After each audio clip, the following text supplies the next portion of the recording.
Et nous allons voir maintenant, nous allons rentrer en fait dans les mécanismes. Nous allons entrer maintenant donc, dans les mécanismes et surtout les différents niveaux de la physiologie. Nous verrons d'abord donc, tous ces différents niveaux et le niveau le plus profond, le plus subtil, le niveau non manifesté, celui qui est à la source de tout l'univers manifesté, de toute la manifestation, le champ unifié des lois de la nature, pour voir en particulier quelles sont ces caractéristiques de ce niveau non manifesté. Des caractéristiques d'harmonie, de stabilité, de pureté, d'ordre et de dynamisme infini. Nous verrons ensuite les différents niveaux, au niveau de la conscience, les niveaux excités de la conscience, les niveaux superficiels, en particulier de la conscience de veille, et puis des niveaux plus subtils, jusqu'au niveau le plus subtil, le niveau donc également non manifesté, où il n'y a plus du tout de pensée, plus rien dans la conscience. On verra quelles sont les différentes techniques de méditation et leurs modes d'action pour diminuer justement cette excitation du mental et voir donc l'unicité de la méditation transcendantale qui est la seule à amener le mental dans cet état d'entropie zéro, de moindre excitation de la conscience. Et nous verrons que les caractéristiques de cet état sont exactement les mêmes que celles du champ unifié des lois de la nature, démontrées par la mécanique quantique, donc scientifiquement et objectivement. Et là, nous les verrons subjectivement. Nous verrons que le fait donc d'amener cette harmonie au niveau du système nerveux central nous met en fait dans un état de prévention absolue, où spontanément, le système nerveux central, l'ordinateur central de la physiologie, fonctionnant de manière optimale et de manière parfaitement harmonieuse, sans grincement, sans frottement, est dans un état donc de prévention absolue et vis-à-vis des maladies. Et on comparera la prévention, bien sûr, à l'allopathie. Et on verra surtout que cette médecine donc préventive entre guillemets absolue est une médecine beaucoup moins chère que la médecine allopathique. On verra une étude en particulier longitudinale très très importante de 15 années, qui sont des études donc très très rares et très fiables sur plus de 1500 personnes, 1500 témoins et 1500 personnes méditantes, montrent les bénéfices que l'on peut faire au niveau de la santé qui nous posent pas mal de problèmes actuellement économiques. Donc nous allons commencer par décrire les différents niveaux de la physiologie. Donc nous allons voir sur la gauche quels sont les différents niveaux de la physiologie grâce à l'échelle de Planck. L'échelle de Planck, c'est l'échelle espace-temps, et on va voir donc du niveau le plus lointain des galaxies, 10 puissance 27 de l'échelle de Planck, donc l'extrémité des galaxies. On va revenir jusqu'au niveau de nos 5 sens, le niveau grossier qu'on expérimente tous, donc le niveau 10 puissance 0. Nous allons descendre ensuite dans les niveaux atomiques, jusqu'à 10 puissance moins 15. Ensuite, les niveaux subatomiques, les niveaux quantiques, la théorie des supercordes, et enfin la théorie du champ unifié, pour bien comprendre exactement où on se trouve, ce qu'on va expérimenter, et quelles sont les caractéristiques de chacun de ces niveaux. Donc là, nous sommes au niveau de l'univers manifesté, au niveau du relatif. Nous ne sommes pas dans le mental ni dans les pensées. C'est du concret. Donc je passe sur tout le niveau macroscopique, le macrocosme, pardon, pour arriver justement au niveau macroscopique, au niveau donc des 5 sens, qui est essentiellement un niveau situé entre 10 puissance 2 et 10 puissance moins 2 de l'échelle de Planck, et qui descend ce niveau-là jusqu'à 10 puissance moins 15. Entre ce niveau-là et 10 puissance moins 15 de l'échelle de Planck, là où se trouvent les atomes, les lois de la physique qui s'appliquent sont les lois de Newton, des lois très simples, où tout est concret, tout est facile, il n'y a pas d'aléa, ce n'est pas aléatoire du tout. Et quand on descend ensuite en dessous de 10 puissance moins 15 de l'échelle de Planck, diapositive suivante, ces lois, malheureusement, ne s'appliquent plus. Les lois de la physique newtonienne ne sont plus présentes, les choses deviennent beaucoup plus floues, beaucoup plus aléatoires. En plus, l'observateur peut modifier les phénomènes qui se passent, alors que ce n'est pas le cas du tout, bien sûr, avec la physique newtonienne. Donc c'est ce niveau, en dessous de 10 puissance moins 15 de l'échelle de Planck, où s'appliquent ces lois de la mécanique quantique. Pour bien comprendre exactement ce qui se passe à ce niveau-là, vous vous souvenez tous de l'équation de Einstein, E égale mc2, qui veut dire qu'on peut faire de la matière avec de l'énergie, et inversement, la matière peut se transformer en énergie. C'est ce qui se passe effectivement quand on descend dans ces couches de plus en plus profondes de la nature, ces couches profondes de notre physiologie. la matière se transforme petit à petit en énergie vibratoire et énergie de plus en plus intense. Plus on se rapproche du niveau fondamental de la création, plus l'énergie est grande. Entre un pétard à 10 puissance moins 4, donc moléculaire, et une bombe atomique à 10 puissance moins 15, vous voyez la différence, vous imaginez, plus on descend dans ces niveaux-là. Donc plus d'énergie et plus de puissance de cette énergie. À ce niveau-là, donc, on se trouve au niveau de la mécanique quantique et on approche des trois champs quantiques, diapositive suivante. Et là, les particules, donc, comme vous l'avez vu avec Einstein, se transforment en énergie vibratoire. En fait, vous voyez ici, par exemple, en jaune, c'est la fonction de l'électron. En mauve, c'est la fonction d'onde du photon. En bleu, c'est celle du graviton. Et ainsi de suite. Donc, vous n'avez plus que des fonctions d'onde, comme des sons. En fait, à ce niveau-là, nous ne sommes plus qu'une symphonie de sons. Et vous comprendrez donc pourquoi ces sons, en particulier les sons védiques, ont une importance fondamentale sur notre physiologie. Ça agit au niveau quasiment le plus subtil de la physiologie. Et donc, à partir du moment où on chante des sons fondamentaux parfaitement harmonieux, ça peut restructurer des discordances qu'on a à ce niveau de notre physiologie. On arrive donc, quand on est quasiment au niveau du champ unifié, au niveau des supercordes. Ça, c'est la supercorde du graviton, de la gravitation. Diapositive suivante. En fait, ces supercordes, c'est tout simplement le mode vibratoire, la fréquence de ces fonctions d'onde, qui nous permettent de déterminer quel est l'élément. Par exemple, si ça vibre comme ça, c'est la corde de la gravitation. Si ça vibre comme ça, c'est celle de l'électron. Si ça vibre dans l'autre sens, c'est celle du photon, et ainsi de suite. C'est le mode vibratoire, en fait, qui va déterminer le type de supercorde et le type d'élément que l'on va retrouver ensuite à un niveau plus superficiel, à des niveaux plus concrets de la matière. En dessous de ce champ, de ces trois champs quantiques, puisque à ce niveau-là, à la base, on n'a plus que ce ne sont plus que des champs, ce ne sont plus des particules séparées, ce ne sont plus des forces séparées, ce sont des champs, les champs de matière, qui vont donner toutes les 112 particules de la table de Mendeleïev. Les forces, les 4 forces fondamentales, le champ des forces, et ensuite le champ de la supersymétrie, le champ de la gravitation, qui crée un équilibre parfait, en fait, qui évite le chaos dans la nature, un équilibre parfait entre les champs de force et les champs de matière, qui vont se combiner.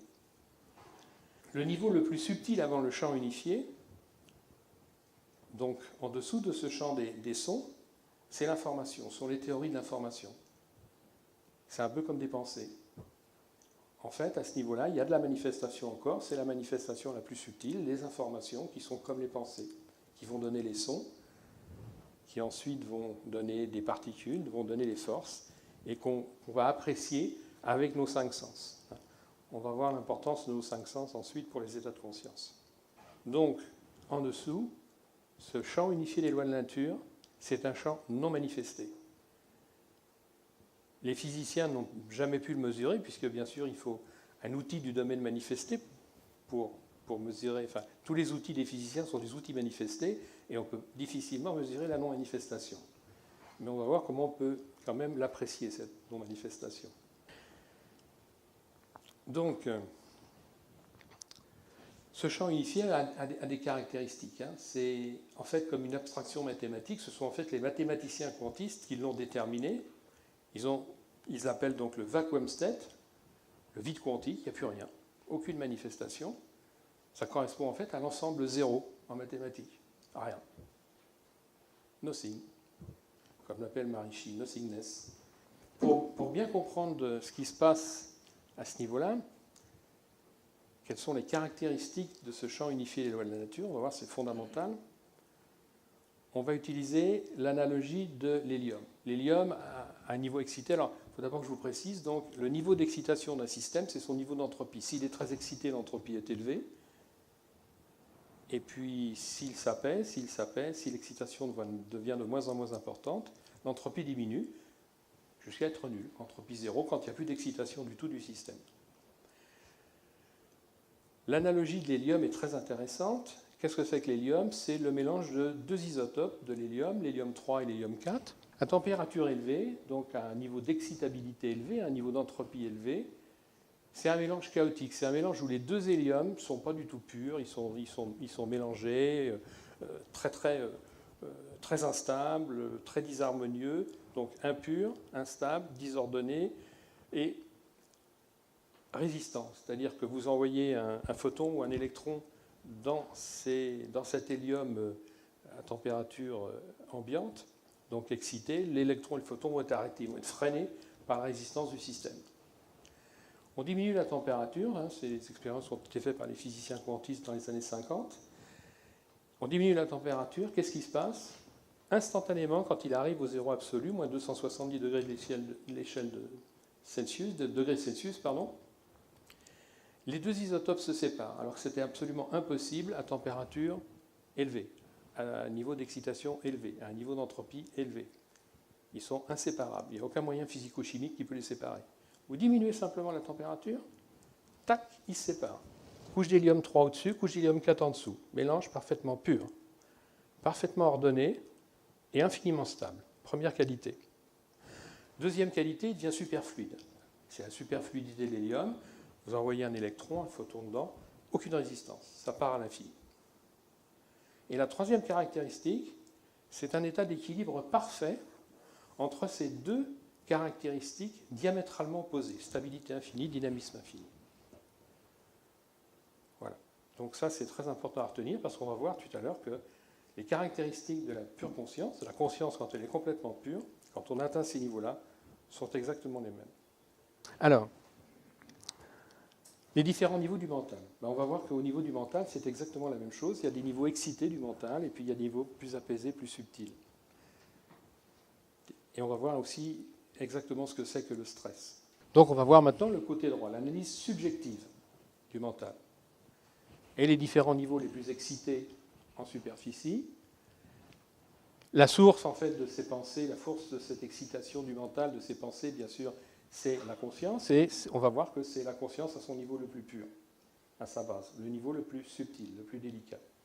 Alors, maintenant, on va voir la notion donc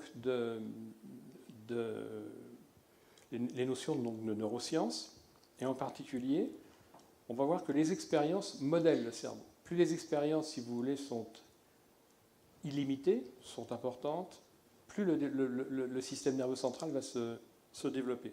Plus les expériences sont limitées, au contraire, moins le système nerveux central va se développer. Va créer, si vous voulez, de relations en particulier entre les différents neurones. La myéline est très importante au niveau de la plasticité neuronale, et donc plus les expériences vont être illimitées, plus elles vont être complètes, plus elles vont être importantes, et plus on va pouvoir augmenter cette plasticité neuronale et donc développer son plein potentiel. Comment fait-on les expériences? Grâce à nos cinq sens. Nos cinq sens, en fait, nous fixent, nous permettent d'apprécier le relatif.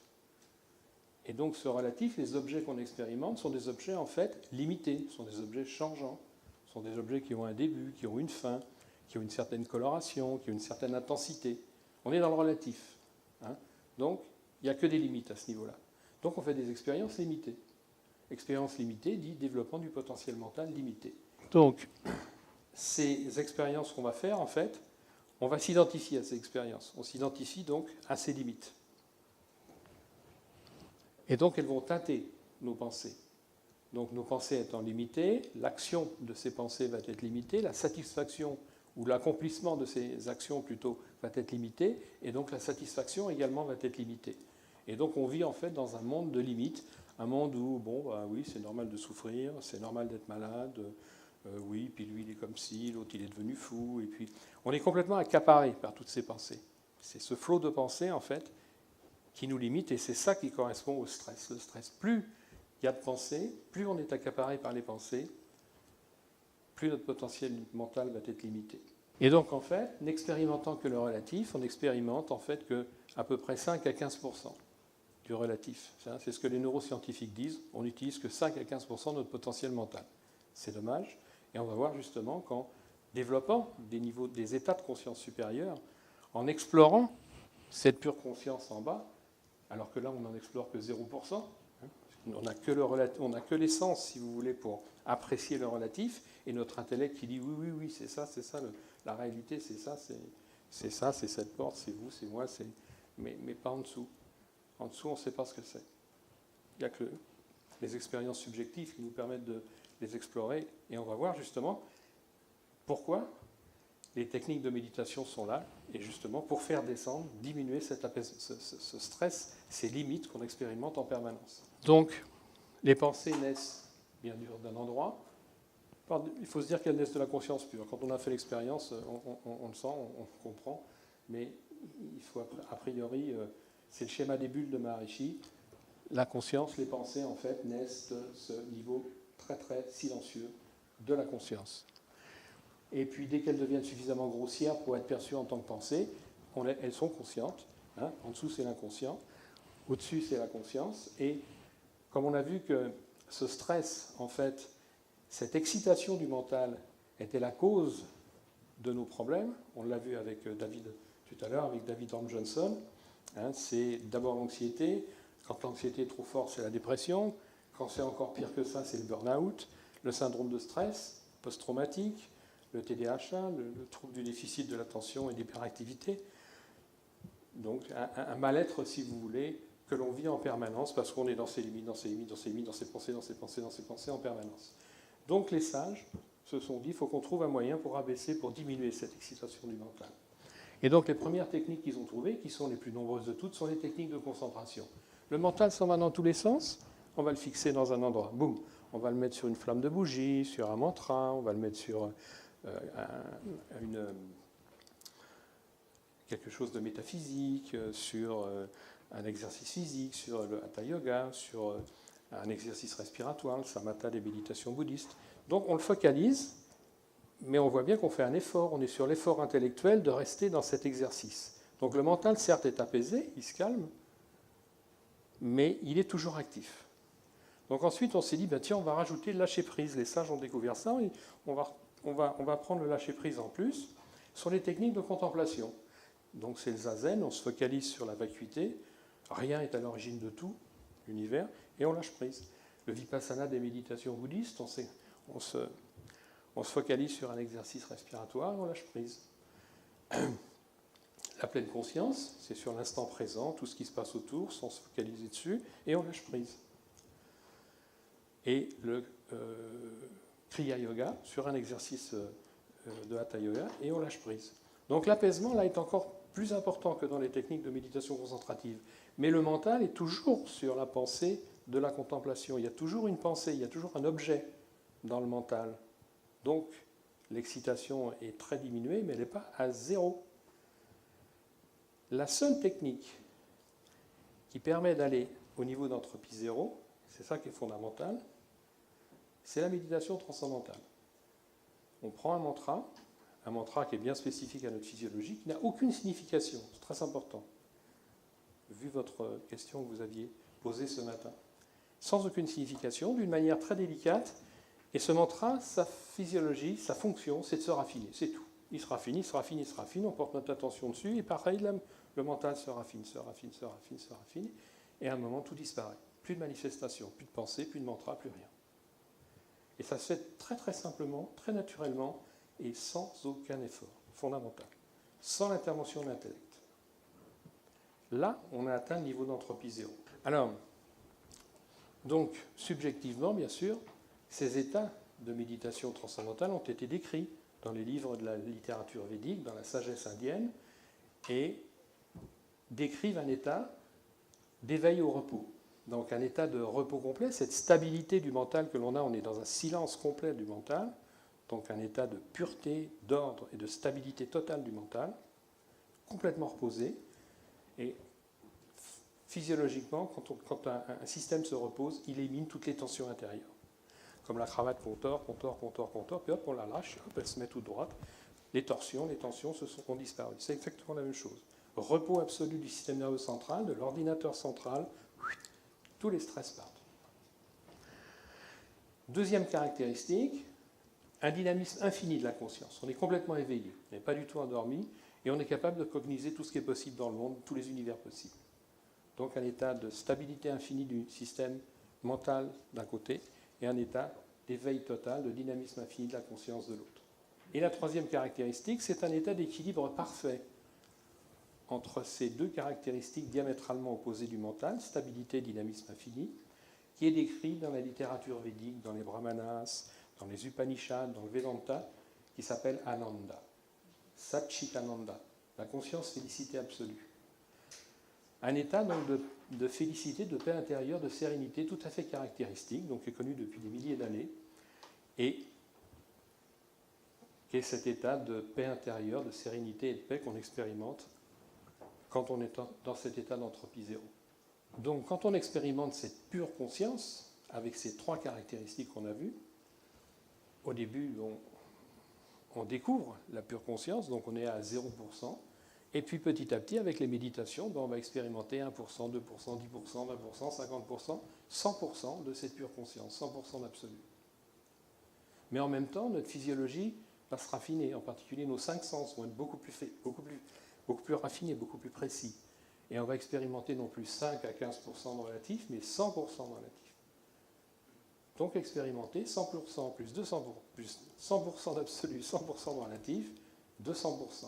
Donc la réalité totale. On comprend mieux sur ce schéma exactement ce qui se passe. C'est ce qu'on appelle en psychologie le processus d'identification. Comme on sait dans la conscience de veille identifier aux limites des pensées, là on va s'identifier en fait à cette conscience pure, complètement pure et à ses caractéristiques. On a vu tout à l'heure, c'était un état de stabilité infinie, c'est le diabolo là, parfaitement symétrique, à gauche la stabilité infinie, à droite le dynamisme infini. Entre les deux, l'équilibre parfait, cet état de plénitude intérieure. Et donc au début, quand on commence à méditer, on n'est pas très stable, on n'est pas très dynamique non plus au niveau du mental, il y a même une différence entre les deux, c'est pas très équilibré.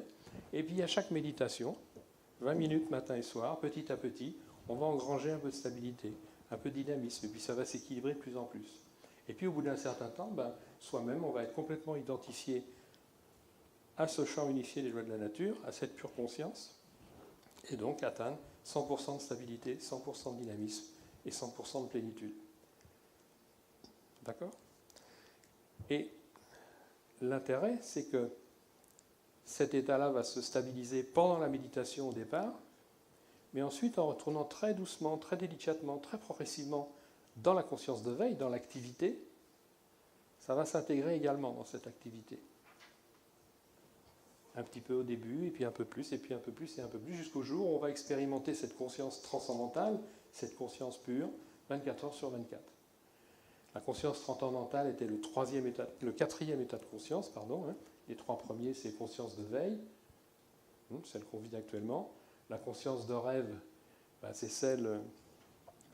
c'est en fait la soupape de sécurité quand on a trop de stress dans la journée. Dans la nuit, on rêve. Ce sont les stress de la journée qui s'éliminent comme une soupape au niveau du système nerveux central.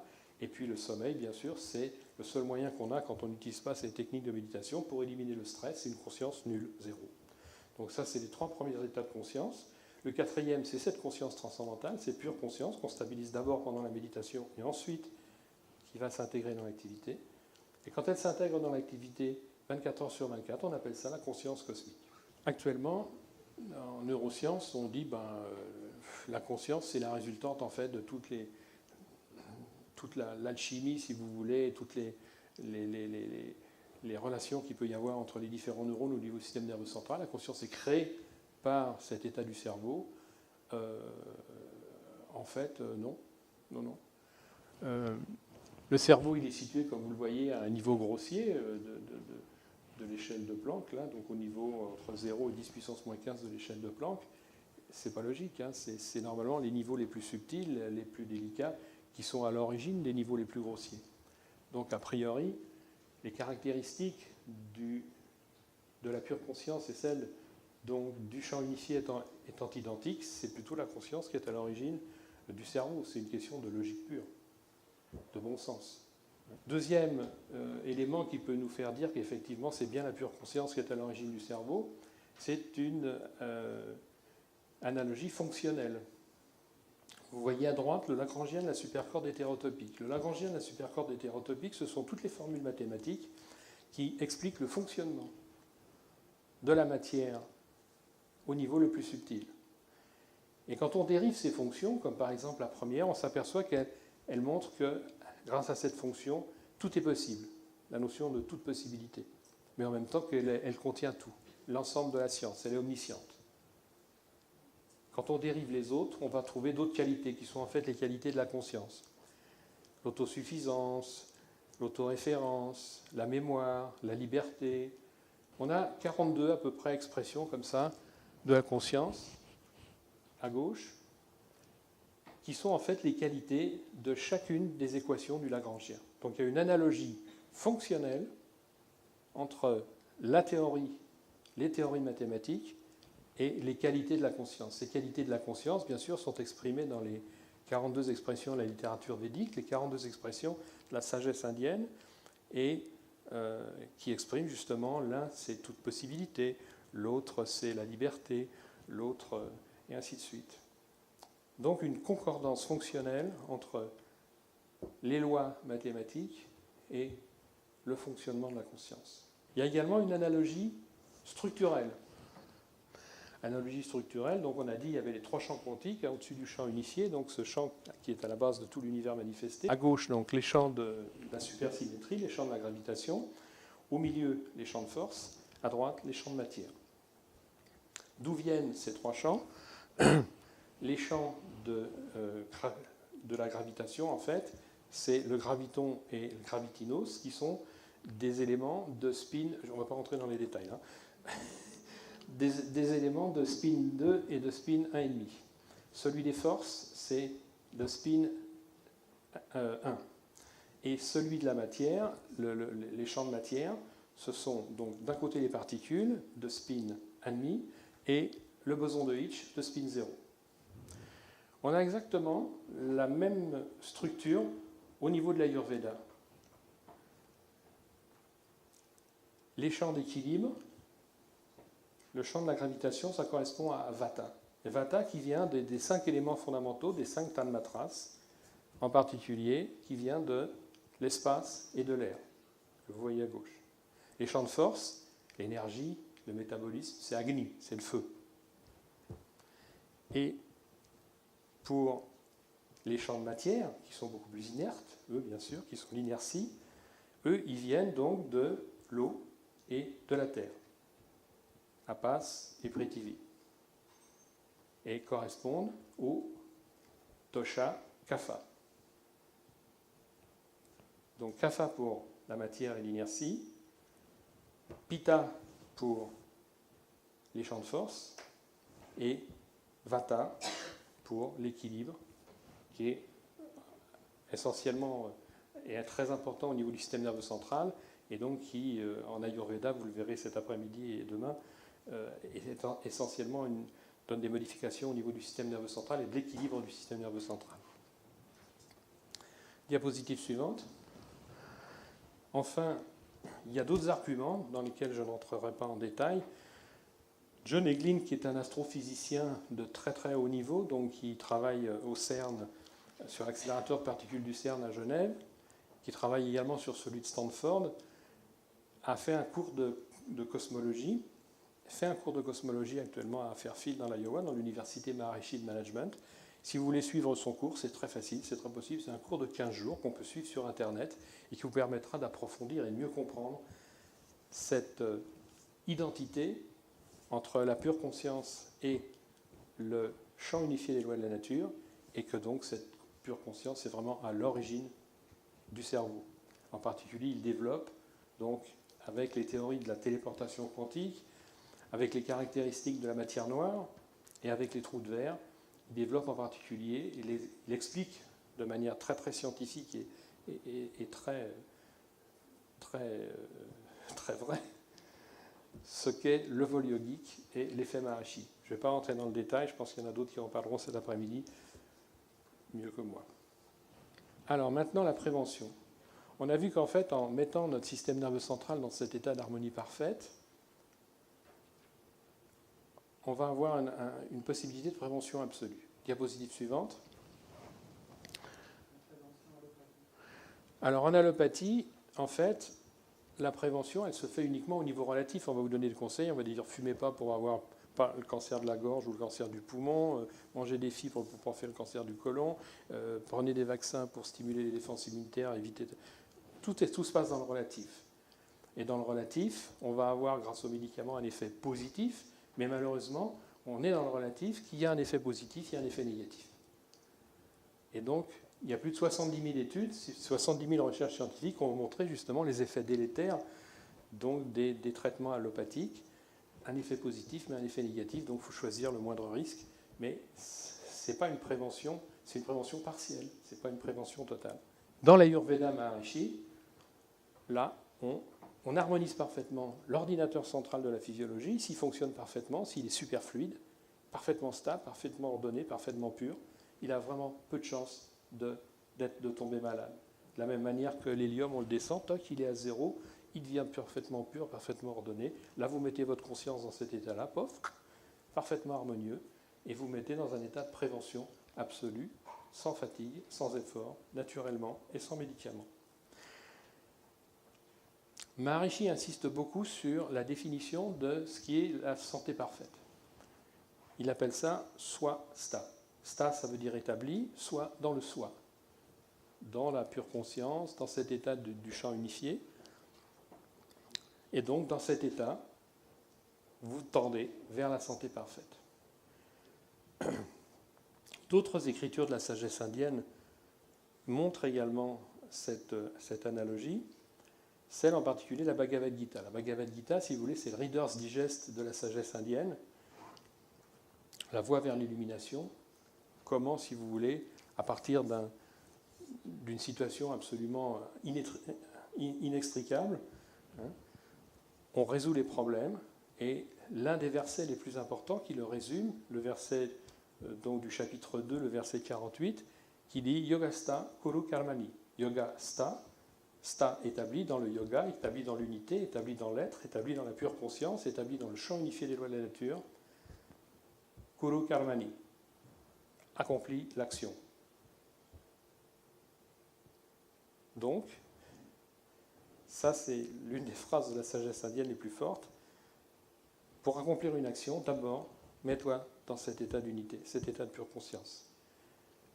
À ce moment-là, on est en plein accord avec les lois de la nature. Les lois de la nature émergent de ce champ unifié, bien sûr, toutes les lois de la nature émergent de ce champ unifié. Donc on va être en parfait accord, on ne violera plus les lois de la nature. On sait que beaucoup de maladies sont liées à ces violations des lois de la nature.